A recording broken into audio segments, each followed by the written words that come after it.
continuar con nuestro avance, no sin antes hacerles algunos comentarios respecto a la práctica que se había asignado el día de ayer. Quería decirles que esperaba mucha más participación. Me gustaría conocer los motivos por los que no han podido enviar. Estamos hablando de que ha habido cerca del 10% nada más de participación en la presentación de esta actividad. Y estaba viendo también de que de los que participaron, no todos respondieron los 4 ejercicios que se les había asignado. ¿Ya? Así que quería saber qué es lo que estaba pasando, así que les cedo el micrófono.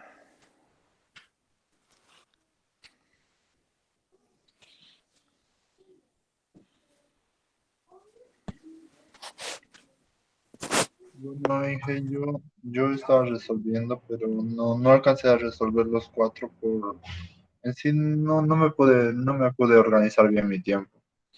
Ya, muy bien, fue entonces un tiempo de organización del tiempo. Saben que esta parte es muy importante porque llegamos al examen y estamos muy poco familiarizados con la hermenéutica que tenemos que seguir, ¿no? El de trabajar, el de escanear, el de subir, toma un tiempo y además toma cierta habilidad, ¿no es cierto?, que debemos desarrollar. Y no solamente era la parte cognitiva la que me interesaba desarrollar en esta actividad, sino también empezar a generar en ustedes hábitos para que puedan enviar y sobre todo con responsabilidad y dentro de los marcos de tiempo que se les está asignando. Bien, Carla García, he visto que tienes 2 ingresos distintos en el Classroom. Estás con 2 accesos diferentes. ¿A qué se debe eso?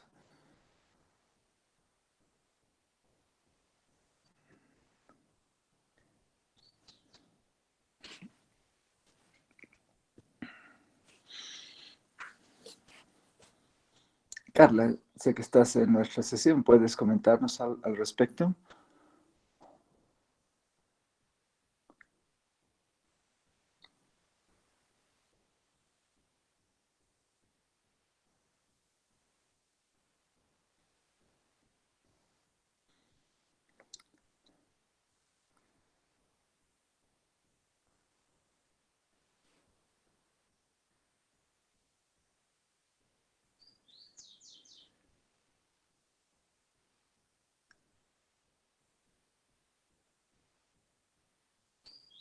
Bien, parece que hemos perdido a Carla. Y aquí pregunta, Inge, ¿la práctica vale nota? Sí que vale nota, por supuesto.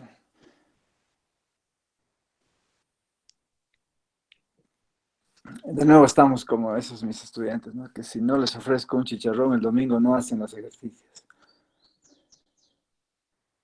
El punto aquí es de que vale nota porque si no nos preparamos para el examen, entonces, ¿cómo piensan pues conseguir una buena calificación? Todos estos esfuerzos al final se suman para que podamos nosotros estar preparados a cualquier demanda del examen.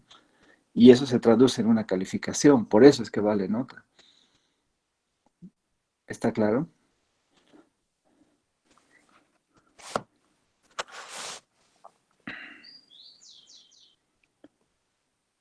Bien.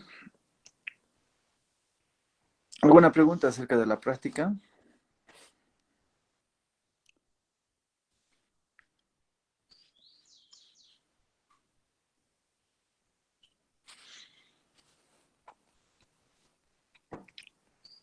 Muy bien.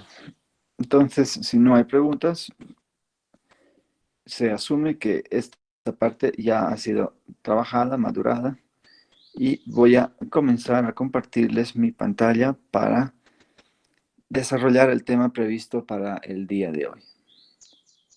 Así que en este momento deberíamos estar todos visualizando la pantalla del Jamboard y el día de hoy vamos a estudiar los PBIs, que son una variedad de problemas de valores en la frontera.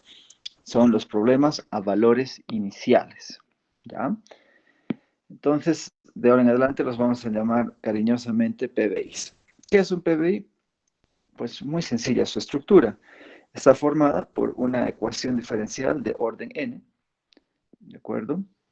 Y que está sujeta a n condiciones iniciales. Y de x sub 0 igual a y sub 0, y' de x sub 0 igual a y sub 1, y así hasta la derivada de orden n-1 evaluada en x sub 0 igual a y sub n-1, donde tanto x sub 0 y cada una de los y subindizados son números reales fijos para cualquier valor entero de y que va desde 0 hasta n-1. Muy bien. Entonces, como ejemplo, voy a usar una descripción, un modelaje de un fenómeno físico súper conocido por nosotros, que tiene que ver con la descripción de la caída libre de un objeto, de un cuerpo, en un medio que presenta resistencia al movimiento. Esto se llama medio amortiguado. Entonces, imagínense que tengo un objeto de masa m que está sujeta a una única fuerza que va en el sentido del desplazamiento y una única fuerza que va en el sentido contrario al movimiento, cuando este objeto de masa m es atraído debido a la fuerza de la gravedad, ¿sí? Con este par de condiciones iniciales, desde una altura o posición inicial y con una velocidad inicial preestablecida. Entonces, ya habíamos visto que la ecuación diferencial queda reducida a la masa por la aceleración, esta es la segunda derivada de la aceleración, es igual a la sumatoria de todas las fuerzas que intervienen. Aquí tengo la del peso, que es contrario al sentido del eje positivo de la altura, y, y más la fuerza de rozamiento. Esta fuerza de rozamiento, fíjense que no es otra cosa que una fuerza proporcional al cuadrado de la velocidad, proporcional al cuadrado de la velocidad. Y está sujeta a dos condiciones iniciales. La altura en el tiempo cero es y sub 0 y la velocidad en el tiempo cero es v sub 0. ¿Por qué digo la velocidad? Porque todos sabemos de que la primera derivada es la velocidad de un objeto, ¿no es cierto? Entonces, este es un típico PBI, donde hay una ecuación diferencial, en este caso de orden 2, sujeta a un par de condiciones iniciales. Muy bien. Entonces, ¿qué interpretaciones geométricas podemos tener para este problema? Fíjense, cuando n es igual a 1, la ecuación diferencial es de primer orden y estamos frente a esta inicial. Así que si ustedes ven las curvas verdes aquí, van a ver de que estamos en presencia de todas las curvas de solución de las ecuaciones de la ecuación diferencial ordinaria monoparametrizada. Pero de todas estas infinitas curvas de solución, de todas estas curvas de solución, hay una, perdón, hay, puede haber una o más de una, habría que ser más precisos, que está pasando por este punto x sub 0 y y sub 0. Así que si tenemos que cumplir esta condición, tenemos que encontrar una curva y igual a phi de x que satisfaga esta condición, es decir, que phi al evaluar en x sub 0, me dé precisamente y sub 0. O sea, tiene que ser una curva que está pasando por un punto del plano cartesiano.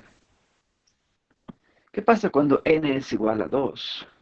Fíjense, se forma otro PBI en el que tenemos una ecuación diferencial de segundo orden y ahora hay dos condiciones iniciales. Así que aparte de que nosotros obtengamos una curva que esté pasando por el punto x sub 0 y y sub 0, tenemos que satisfacer esta segunda condición inicial. Es decir, que de las infinitas curvas que están pasando por el punto x sub 0 y y sub 0, ¿sí? Debemos encontrar una, por lo menos una, que tenga una recta tangente, o mejor dicho, que cuya pendiente de la recta tangente sea igual al valor de y sub 1 dado. Entonces, fíjense que toda esta maraña de curvas que aquí tenemos son curvas biparametrizadas de solución de la ecuación diferencial. Y de esas curvas tenemos que cumplir dos condiciones. Una, que nuestra curva pase por el punto x0 y y0, y de nuevo, insisto, que la recta tangente tenga una pendiente igual a y sub 1 asignadas. ¿La solución es única? No necesariamente. Resolvamos otro ejemplo. Imagínense que tenemos que prima es igual a x por la raíz de y. Entonces, si y' lo escribimos como un cociente diferencial, podemos pasar la raíz de y al miembro de la izquierda y el diferencial de x al miembro de la derecha, como está aquí. Pero, ojo, esta transposición es solamente factible si es que asumimos esta hipótesis necesaria de que y sea diferente de 0, porque no voy a poder cocientar entre 0. En consecuencia, integramos el primer miembro, nos sale 2 raíz de y, la integral de x diferencial de x es un medio de x al cuadrado más alguna constante, que aquí estoy eligiendo que sea 2 veces c. Dividimos entre 2 ambos miembros y elevamos al cuadrado ambos miembros y nos queda esta familia de curvas. ¿De acuerdo? Nos queda esta familia de curvas. Entonces, si ahora y es igual a 0, analizamos la otra posibilidad, resulta que y' también es 0. O sea que si y' es 0 y y es 0, la raíz cuadrada de 0 es 0. Entonces satisfacemos esta relación de igualdad. Como y0 es entonces una solución particular de la ecuación diferencial dada, de hecho y0 es una solución singular, porque esta solución nunca va a estar descrita en esta familia monoparametrizada de curvas de solución, ya que el momento en que y sea 0, o sea, ya que el momento en que esta y sea igual a 0, resulta que c va a tener que ser igual a menos x cuadrado cuartos, y esto es caer en un absurdo, porque c tiene que ser una constante y no tiene que ir variando en función al valor de x que se vaya asignando. En definitiva, cuando se resuelve esta ecuación, resulta que vamos a tener vamos a tener que declararla en dos partes. Una primera parte donde están descritas las infinitas curvas monoparametrizadas y la segunda parte donde están descritas todas sus soluciones singulares. En este caso aparece una única solución singular. Muy bien. Entonces, fíjense, ya habíamos visto que cuando teníamos este PBI formado por la ecuación diferencial de segundo orden,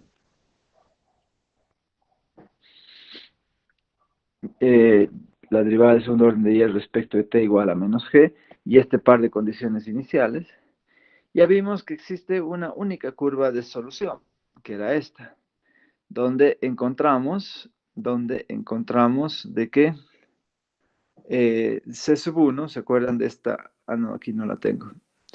Donde esta es la clásica solución que nosotros hemos encontrado también en física para describir la caída libre de un objeto en el vacío, sin resistencia del aire. Fíjense que no dependemos en ningún momento de la masa. Por otro lado, cuando queremos resolver un PBI formada por esta ecuación diferencial, que ya la hemos resuelto justo hace un ratito,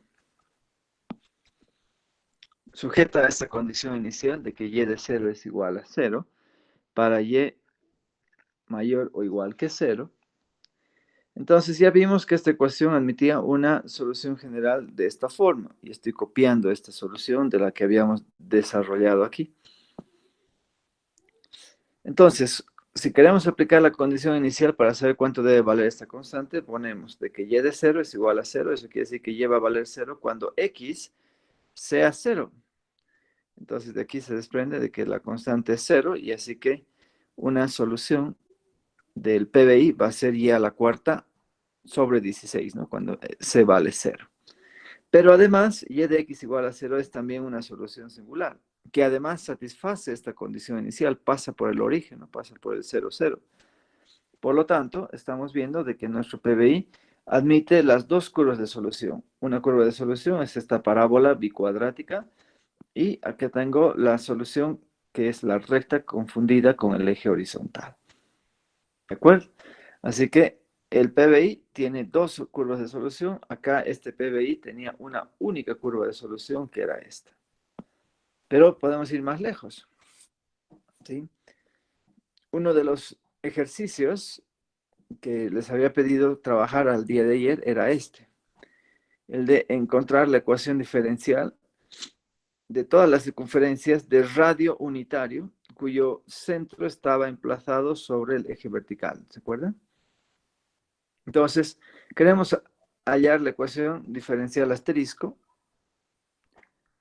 cuya familia de curvas de solución son todas las circunferencias unitarias cuyo centro está emplazado sobre el eje vertical del plano cartesiano.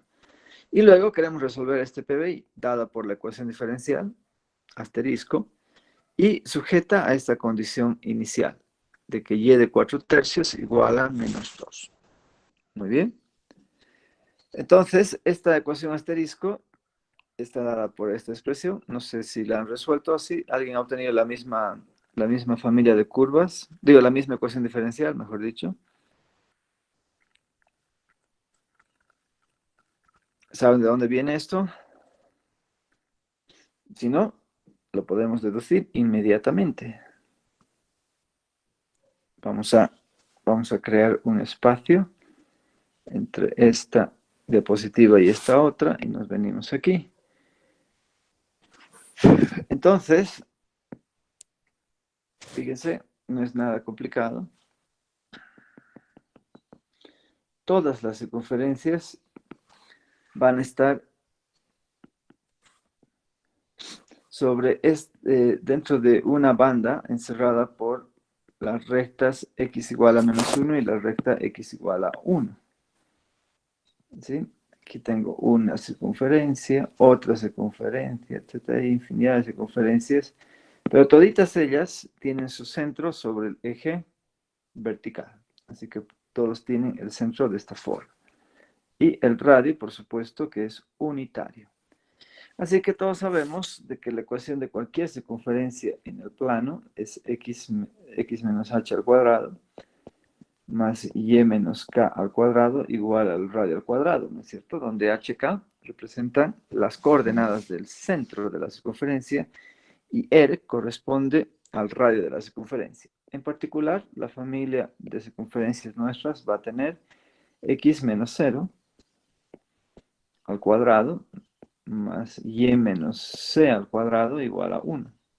¿No es cierto? 1 al cuadrado, porque ese es el tamaño del radio. O sea, en definitiva, será x al cuadrado más y menos c al cuadrado igual a 1. Pregunta, ¿de qué orden esperamos que sea la ecuación diferencial que vaya a modelar a esta familia de circunferencias? ¿Qué nos puedes decir, Valeria? Valeria Adriana. De primer orden, dije. Correcto, de primer orden, ¿no es cierto? Entonces es suficiente derivar una sola vez y lo voy a hacer derivando implícitamente, es decir, 2x más 2 veces y menos c por y', usando la regla de la cadena, igual a 0. Multiplicando por un medio ambos miembros, resulta que de acá,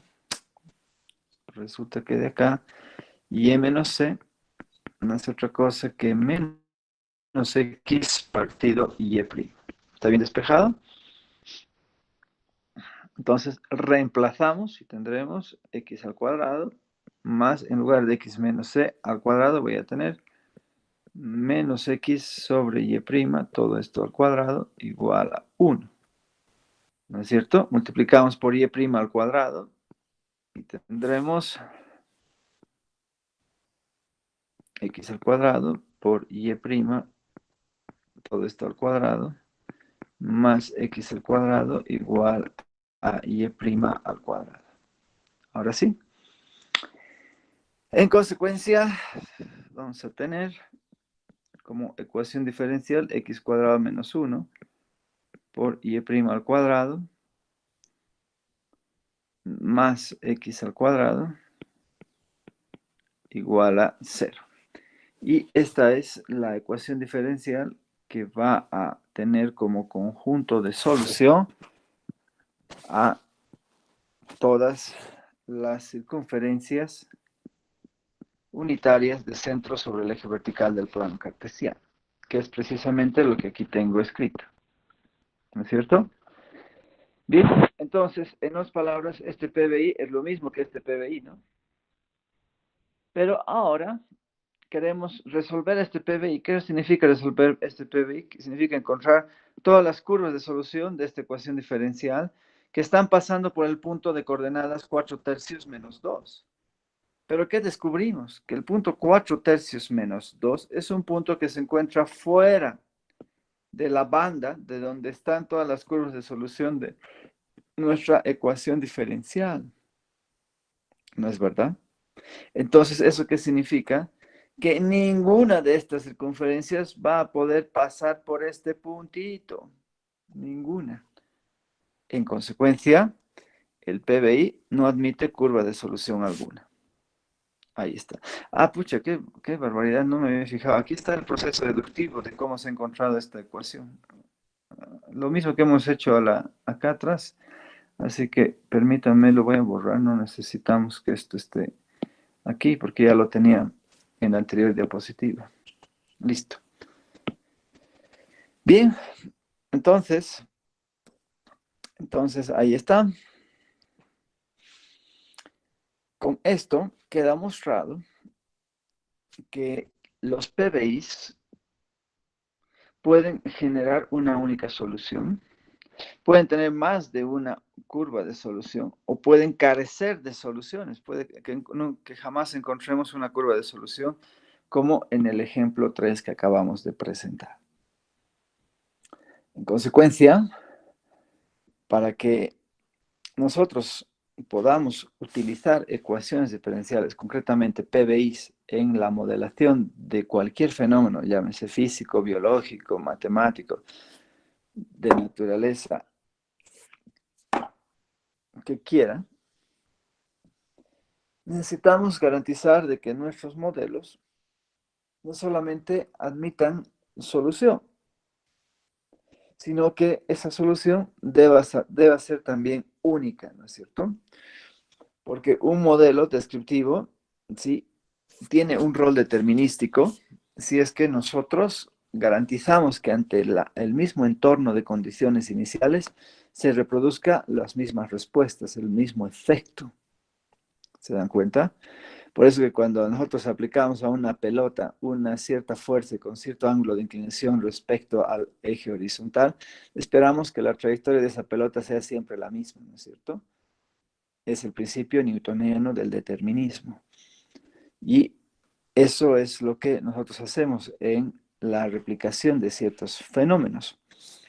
Entonces, para poder garantizar no solo la existencia, sino la unicidad de solución en un PBI, contamos con un teorema que a priori nos va a ayudar a detectar eso.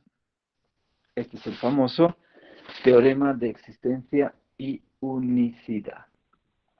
Bien, ¿en qué consiste el teorema? Acá lo tengo de una manera muy bien esquematizada.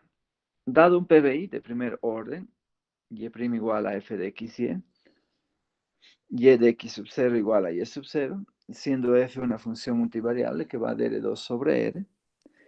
Si nosotros cumplimos estas dos condiciones, que se conocen como condiciones de Lipschitz, ¿sí?, vamos a asegurarnos de que exista un delta mayor que 0, tal que una única curva de solución y igual a phi de x del PBI es continua sobre el intervalo abierto que va desde x sub 0 menos delta hacia x sub 0 más delta. ¿De acuerdo? ¿Cuáles son esas dos condiciones de Lipschitz? Primero, de que la función multivariable que está en la ecuación diferencial sea continua sobre un vecindario del punto x sub 0 y y sub 0 del plano cartesiano. Este es el punto por el que tiene que pasar la curva de solución. Esta primera condición nos va a asegurar la existencia de soluciones para el PBI. Pero lo que nos garantiza la unicidad es esta otra condición, que la derivada parcial de la función multivariable f respecto de y sea continua sobre el mismo vecindario del punto x sub 0 y y sub 0 del plano cartesiano. De esa manera nos aseguramos que siempre exista un delta en el que haya una única curva de solución que satisfaga el PBI y que sea continua sobre un intervalo que va de x sub 0 menos delta a x sub 0 más delta. Gráficamente tendríamos así. Sabemos que la curva de solución tiene que pasar por el punto x sub 0 y y sub 0. Si cumplimos las dos condiciones de Lipschitz, entonces existe esta curvita. Y esta curvita va a ser continua en este intervalo de x sub 0 menos delta a x sub 0 más delta. Entonces, esta curva es la única curva de solución del PBI que satisface nuestra ecuación diferencial y la condición inicial. Inmediatamente podemos ver algunos ejemplos. Quisiera hacer un feedback. Habrán visto que había escrito algunas cosas aquí en rojo. Fíjense que en este primer PBI, no, esta es una de segundo orden. No nos sirve eso. Acá, una de primer orden, sí, aquí tenemos un PBI de primer orden. Si llamamos f de xy a esta función, como estamos viendo aquí, resulta que esta función f es continua sobre cualquier entorno del origen, ¿no es cierto? Aquí tengo, si cuando y vale 0, entonces f de 0, 0 está bien definida. Entonces esto nos garantiza de que haya solución, pero al derivar esta función respecto a y voy a tener un medio de x por 1 sobre raíz de y, o sea, esta expresión. Y fíjense que esta función ya no es continua sobre el origen, porque no voy a poder evaluar esta derivada parcial sobre el origen, sobre 0, 0. ¿Se dan cuenta? Por lo tanto, solamente estamos cumpliendo una de las condiciones de Lipschitz que nos garantiza la existencia, pero no las dos. Por eso es que este PBI no admite una única solución. ¿De acuerdo? Veamos ahora sí un caso más seleccionado. Dado un PBI, por favor, si es que tiene alguien alguna pregunta hasta esta etapa, sería bueno que la formule antes de continuar con la siguiente diapositiva. Muy bien, entonces, dado este PBI, formada por una ecuación diferencial autónoma, fíjense que no aparece la variable independiente, y esta condición inicial, y de x sub 0 y y sub 0, queremos mostrar que este PBI admite una única solución para cualquier x sub 0 y y sub 0 que pertenezca a los reales. Entonces, por otro lado, queremos hallar el intervalo máximo de continuidad de la curva de solución del PBI cuando x sub 0 vale pi y cuando y sub 0 vale 0. Bien, son dos tareas entonces que vamos a resolver en este ejemplo. Empezamos declarando de que y' es f de xy igual a y cuadrado más 1. Queda muy fácil la tarea de derivar f respecto de y. Entonces, resulta que la función f y su derivada parcial respecto de y, ambas son continuas sobre todo el plano cartesiano, porque ambas son funciones polinomiales, acuérdense, ¿no? En cálculo 1 las funciones polinomiales son supercontinuas sobre todos los reales. En consecuencia, este PBI admite una única solución para cualquier elección que nosotros tengamos de x sub 0 y y sub 0. Ahora, encontremos cuál es el máximo intervalo de continuidad de este PBI para un caso concreto. Ya sabemos que este PBI va a tener una única curva de solución. En principio, encontremos la familia de soluciones de esta ecuación diferencial no lineal y se procede de la siguiente manera. Voy a pasar a dividir y cuadrado más 1 al miembro de la izquierda. Integramos ambos miembros. Nos quedará el arco tangente de y igual a x más c. Por lo tanto, despejando y tendremos que y es la tangente de x más c.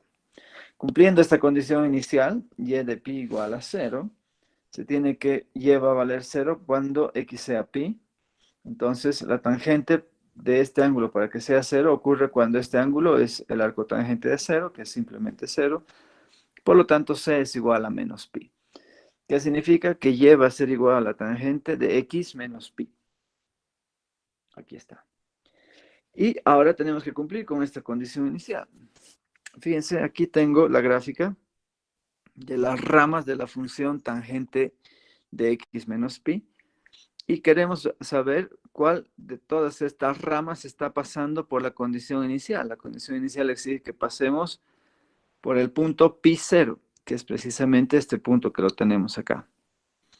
Entonces, para que esta función sea continua, el máximo intervalo de continuidad va a ir desde pi más pi medios y desde pi menos pi medios. O sea, este es todo el intervalo máximo de continuidad, que va desde pi medios hasta 3 pi medios, un intervalo abierto. Y se nota que el valor delta máximo que nosotros podemos tomar es pi medios. ¿Está claro?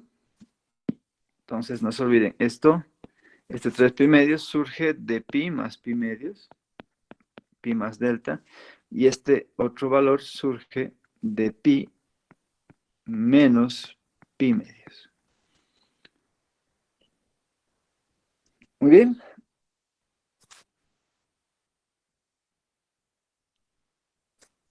Ahora voy a darles el siguiente ejercicio. Vamos a hacer una cosa. Ahora sí. Para el próximo lunes voy a asignarles este ejercicio que tiene exactamente 8 incisos y consiste en resolver este PBI. Sí, en resolver este PBI, pero ojo, no de una manera analítica. Este PBI lo vamos a resolver de una manera que se conoce como método cualitativo. ¿En qué consiste el método cualitativo? En recurrir a los atributos geométricos de la curva de solución para esbozar su comportamiento, para conocer su naturaleza. ¿Está bien? Así que en este caso tenemos un PBI formado por esta ecuación diferencial de primer orden, x menos y, sujeta a una condición inicial, y de ser igual a 1. Entonces, primera tarea es usar el teorema de existencia de unicidad para que se verifique que este PBI admite una única solución. Ahora nos dice que si y igual a phi de x es la única solución del PBI, no sabemos qué es y igual a phi de x y no nos interesa declarar hasta el final cuál es esa función. ¿De acuerdo? Solamente queremos saber cómo se comporta, no queremos saber analítica, no queremos saber explícitamente. Así que ni siquiera metan este PBI al MATLAB, no nos interesa esa solución. Sino, nos interesa simplemente que la solución se llama phi de x. Y si y igual a phi de x es la única solución del PBI, hay que demostrar esta triple relación de igualdad. ¿De acuerdo? En el inciso C, tenemos que mostrar que la recta y igual a x es, corta la curva, corta a nuestra curva de phi de x en el punto x asterisco, x sombrero, y hay que mostrar que esta función alcanza un mínimo relativo sobre x sombrero. Si x es mayor a x sombrero, hay que mostrar que la función que modela la única curva de solución es creciente. Mostremos en el inciso F que la función y igual a x menos 1 es una solución particular de y' igual a phi de x menos y. Mostremos que la única curva de solución y igual a phi de x está por encima. Sí, un cachito aquí, quería hacer una captura para luego enviarles como tarea. Listo. Que guarden fotos. Listo. Y en el inciso G, queremos mostrar que la única curva de solución y igual a phi de x está por encima de la recta y igual a x menos 1 para todo x real. Y recién con toda esta información anterior vamos a bosquejar la gráfica de y igual a phi de x. Ojo, fíjense que habla de bosquejar. Bosquejar. Es decir, de aproximar, ¿no? De tener una aproximación de cómo debe ser la curva de solución. Pero hasta el último inciso nunca vamos a saber analíticamente, explícitamente cuál es la única curva de solución. ¿Está claro? Trabajen este ejercicio hasta el próximo lunes que nos toca y discutimos sobre la solución de este PBI. ¿Alguna pregunta al respecto?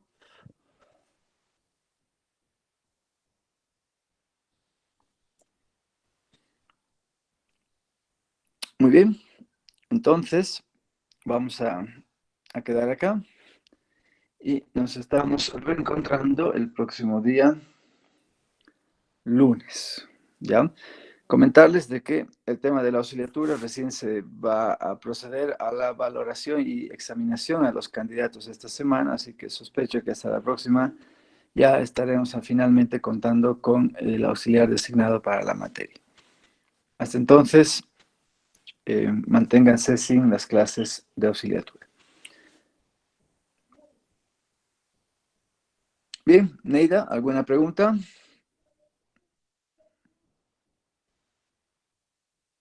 Perfecto, entonces, hasta la próxima clase, que estén bien. La tarea, no se olviden, va a estar asignada en el mismo Classroom. Espero una mayor participación de todos ustedes.